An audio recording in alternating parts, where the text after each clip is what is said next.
नमस्कार दोस्तों, कैसे हैं आप लोग। उम्मीद करता हूं आप सब ठीक होंगे। ज्ञान संचार बाय बीएसपी यूट्यूब चैनल पर आपका हार्दिक स्वागत है, आपका हार्दिक अभिनंदन है। हम हिंदी व्याकरण के अंदर समास टॉपिक को लिए हुए थे और समास के अंदर हम दो टॉपिक पढ़ चुके हैं। दो पार्ट हम पढ़ चुके हैं, अव्ययभाव समास और तत्पुरुष समास। आगे हम 4 समास और रहते हैं। उन 4 समास के ऊपर हम विस्तार पूर्वक हम वार्ता करेंगे आज इस वीडियो के अंदर। देखिए, तीसरा समास हम लेकर के आपके सामने प्रस्तुत है, कर्म धार्य समास। कर्म धार्य समास और समास हिंदी के अंदर 6 समास होते हैं।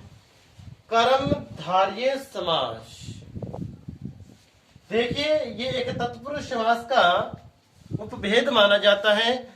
और कर्मधारय समास में होता क्या है? कर्म का मतलब कर्म और धार्य का मतलब धारण करने वाला, यानी कि कर्म को धारण करने वाले, यानी कि कार्य को धारण करने वाला। वैसे ये कर्मधारय नाम अपभ्रंश भाषा का है और अपभ्रंश भाषा से ही हमारी हिंदी भाषा का प्रादुर्भाव हुआ है। देखिए, हम इसको ज्यादा लंबा ना करते हुए हम संक्षिप्त लिखते हैं कि जिस समास का उत्तर पद प्रधान हो, और उत्तर पद ही प्रधान हो क्योंकि तत्पुरुष समास का उत्तर पद प्रधान होता है और यह तत्पुरुष समास का उपभेद माना जाता है। इसलिए जिस समास का ऊपर उत्तर पद प्रधान हो तथा जिस समास में विशेषण विशेष्य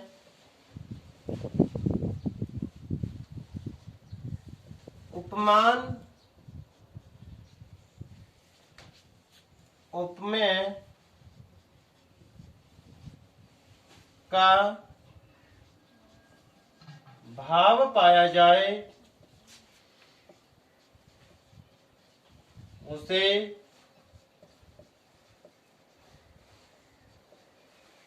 कर्मधारय समास कहते हैं। ये आपकी परीक्षा की दृष्टि से ये इतनी बड़ी परिभाषा आपके सामने प्रस्तुत है, लेकिन हमें तो सिर्फ और सिर्फ इसमें 4 शब्दों से मतलब है, उपमान उपमेय और विशेषण विशेष्य। कॉम्पिटिटिव एग्जाम वाले विद्यार्थी इस ओर ध्यान देना, बस विशेषण विशेष्य और उपमान उपमेय। लेकिन जो एकेडमिक स्टडी कर रही हैं बच्चे, वो इस पूरी परिभाषा को आप नोट करें और वहां सामने जो पेपर आएगा आपके 10th क्लास का, +2 क्लास का, उसमें ये पूरी परिभाषा लिखें ताकि आपके नंबर कटने की संभावना ना रहे। देखिए, उदाहरण के माध्यम से हम और समझते हैं इसको अच्छे से, लेकिन उदाहरण से पहले मैं आपको बता दूं कि विशेषण विशेष्य क्या होता है, उपमान उपमेय क्या होता है। विशेषण और विशेष्य, पहले विशेषण और विशेष्य को समझ लीजिए। क्या होता है विशेषण और क्या होता है विशेष्य? विशेषण यानी कि जिसके द्वारा हम विशेषता बताते हैं, यानी कि कोई वस्तु है और उस वस्तु की हम किसी के माध्यम से विशेषता बताते हैं तो वह विशेषण होता है। और विशेष्य, जिस वस्तु की हम विशेषता बता रहे हैं वो वस्तु विशेष्य होती है। यानी जिसके द्वारा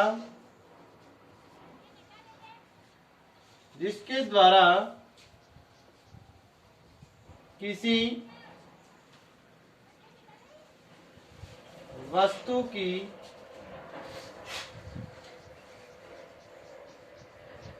विशेषता बताई जाए। जिस वस्तु की विशेषता बताई जाए। ध्यान देना, जिसके द्वारा किसी वस्तु की विशेषता बताई जाती है वो विशेषण होता है, और जिस वस्तु की विशेषता बताई जाए वो विशेष्य होता है। जैसे मेरे पास ये मार्कर है, तो ये क्या है, काला मार्कर है, यानी कि ब्लैक है मार्कर। तो मार्कर है यानी कि विशेषता हम किसकी बता रहे हैं, मार्कर की बता रहे हैं। विशेषता क्या बता रहे हैं कि ये काला है।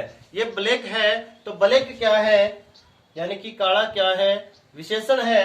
और हम बता किसकी रहे हैं, हम बता रहे हैं मार्कर की, तो मार्कर क्या है, विशेष्य है। जैसे जैसे सफेद गाय, अब इसमें वस्तु है गाय, यानी कि गाय है, गाय की विशेषता बता रहे हैं, गाय कैसी है, सफेद, गाय कैसी है, सफेद। तो जिसके द्वारा हम विशेषता बता रहे हैं वो तो है विशेषण, वो है विशेषण, यानी कि सफेद क्या है, विशेषण। और विशेषता बता किसकी रही है, सफेद है कौन, गाय, तो गाय है विशेष्य, गाय है विशेष्य। देखिए ये था हमारा विशेषण विशेष्य है। और अब हम उपमान उपमेय के ऊपर भी थोड़ी सी चर्चा कर देते हैं।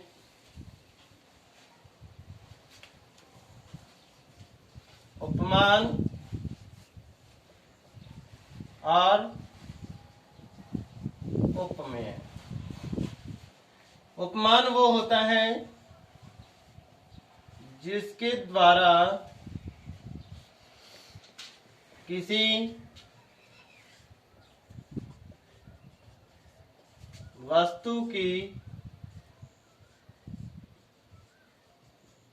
तुलना की जाती है।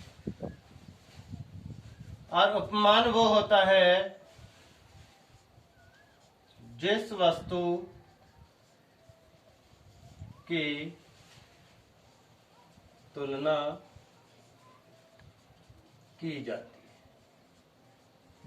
देखिए दोनों में फर्क है। उपमान यानी कि जिसके द्वारा किसी वस्तु की तुलना की जाती है वो उपमान होता है। उपमेय जिस वस्तु की तुलना की जाती है वो उपमेय होता है। देखिए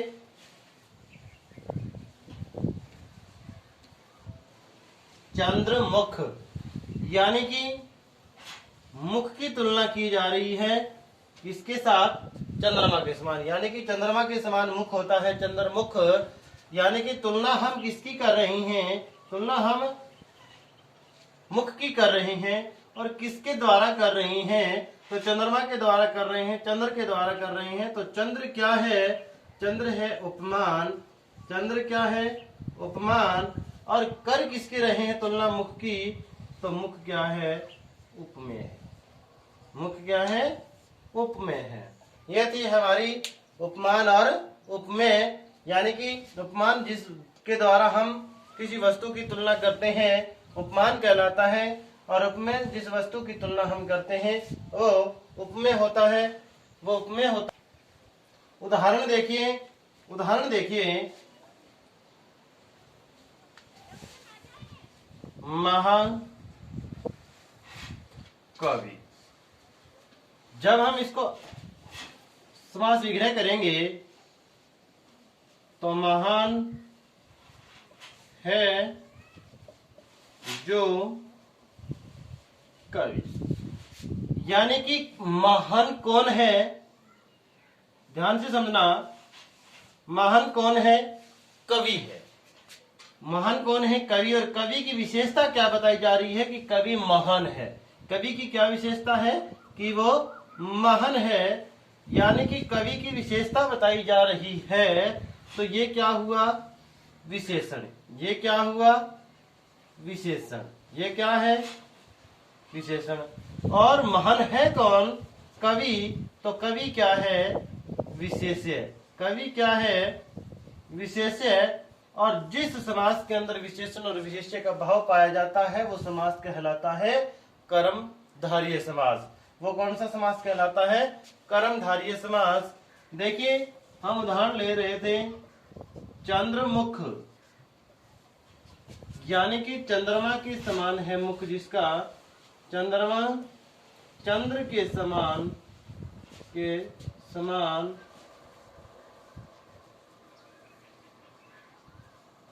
मुख है जो, यानी कि चंद्रमा के समान जो मुख है वो चंद्रमुख है। यहाँ मुख की तुलना कर रही है चंद्रमा के साथ, यहाँ मुख की तुलना की जा रही है, चंद्रमा के साथ तुलना की जा रही है।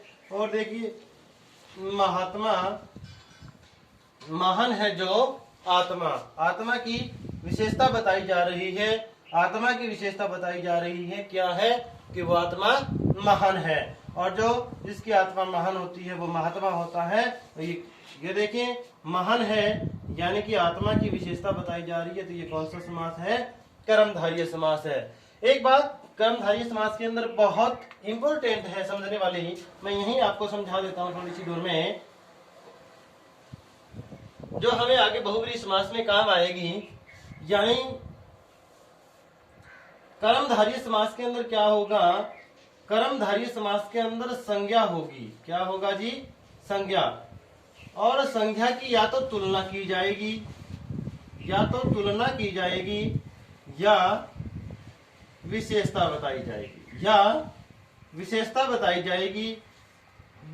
यदि संज्ञा की तुलना और विशेषता न करके यदि पूरी संज्ञा ही विशेषण बन रहा है या उपमान बन रहा है तो वो कर्मधारय समास होता है। और इसके अंदर क्या आएगा? इसके अंदर संज्ञा आएगी और संज्ञा की विशेषता बताई जाएगी, संज्ञा की तुलना की जाएगी, वो होता है हमारा कर्मधारय समास।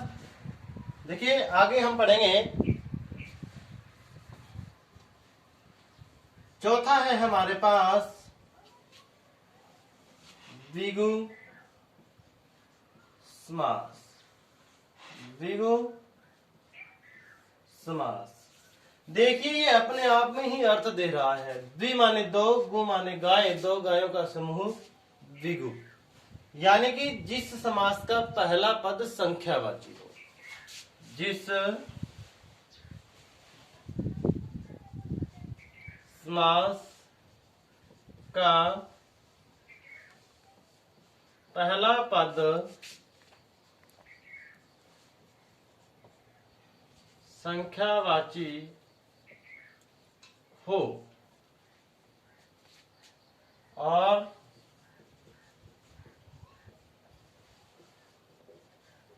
उत्तर पद प्रधान हो, उत्तर पद प्रधान हो तथा समास विग्रह करते समय, समास विग्रह करते समय समूह या समाहार का प्रयोग हो उसे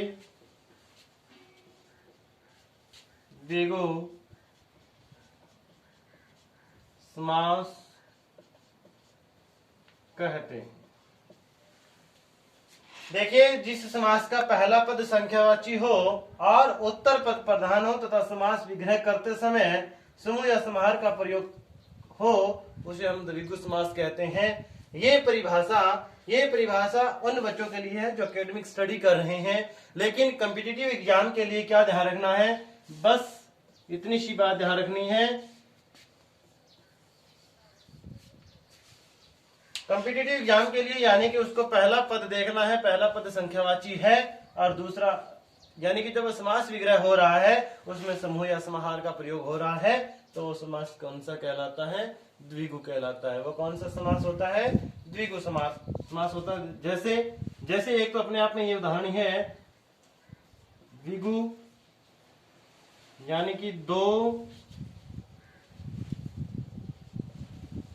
गायों का समूह या समाहार। आपको इन दोनों में से कोई एक लिखना है, या तो समूह लिखना है या समाहार लिखना है। और चौराहा, देखिए राह कितने हैं, यानी कि 4 राहों का समूह। सप्त ऋषि, सप्त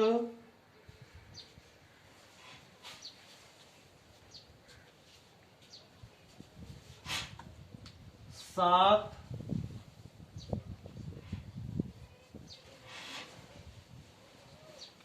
ऋषियों का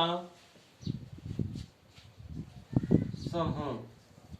इसके और बहुत सारे उदाहरण हो सकते हैं। सप्तऋषि है और सप्त सिंधु है, पंचवटी है, अनेकों उदाहरण इसके हो सकते हैं। 2 पैर है, 4 पैर है, इस प्रकार।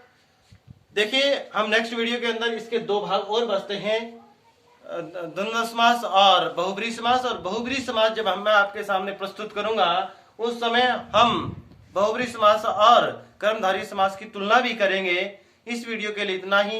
ये वीडियो आपने यहाँ तक देखी, आपका बहुत बहुत धन्यवाद। देखिए यदि ये वीडियो आपको अच्छे लगे तो इस वीडियो को आप शेयर करना, लाइक करना और कमेंट करके जरूर बताना इस वीडियो में यदि कोई कमी है, हम उसको सुधारने की पूरी कोशिश करेंगे। और ज्ञान संचार बाय बीएसपी यूट्यूब चैनल को आप सब्सक्राइब करें। आपका बहुत बहुत धन्यवाद।